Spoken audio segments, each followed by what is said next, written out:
Ассалаумағалейкум достар, қалайсыздар? Бүгінгі видеода біз қақ жасайтын боламыз. Қақты қыста менің қалай жасайтын деп сұраған еді. Міне өзім балет тікем. Сол балеттің ақтоқтарын үйге әкелеміз да осы бәдіреңнің арасына тіліп тастаймыз. Енді бұны жинау керек, қапқа салып тұрып жинап қысқа сақтаймыз. Қақ жасау үшін пышақ керек, сосын ақтоқ қауын керек. Осылай күннің көзіне қойып қоясыздар, міне. Осылай. Кеует, сосын жинап аласыздар, қысқа сиырлардың жемі болады. Не үшін видео шықпай қойды десеңіздер, мен телефон экран сынды, сосын оны енді бір апта болды істеткеніме.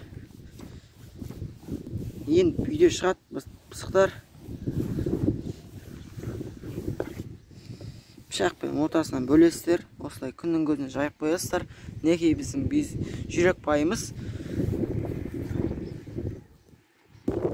Енді видеода балыққа барымыз мүмкін. Мен бір спинг алдым 10 мыңға. Мен барлық бұзауларды көрсетіп шығайын деп отырмын сіздерге. Жаңа жүрек байды көрдіңіздер.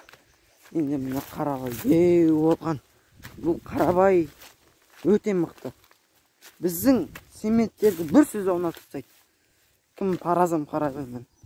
Бірге толды. Неге? Қарабай. Міне біздің бәдіреңіміз біткеннен кейін сиырларды арқандап қақ жаямыз.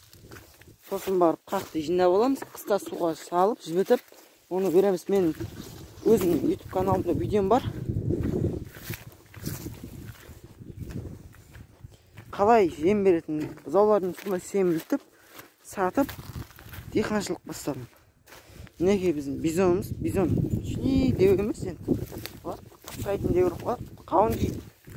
Азында кешке қауын береміз, бетіне кебек себеміз. Тураймыз мына мая.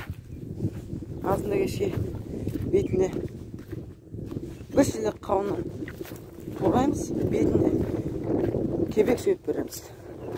Міне. Деу серім деу болып тұр. Биыл білмеймін, бұлар туматч. Туғанда сауатынық. Сауынмадық. Мен келесі видеомда балыққа бару мүмкін.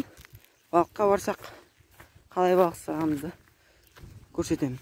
Ал видео ұнаса, сау болыңыздар. Видеоға лайк басып, WhatsApp группаларға таратыңыздар. Біздің қызықты видеолар енді басталды. Енді мына үшеуізді балимыз. Базарға барамадым, мен бардым, бір рет қана бардым. Онда болса да ол видео түсірамадым. Бардық, жібек базарға саттық та қайттық. Енді Құдай қаласа баруымыз мүмкін. Барған кезде мен барлық нәрсенің бағаларын түсіруге тырысамын. Ал сау болыңыздар.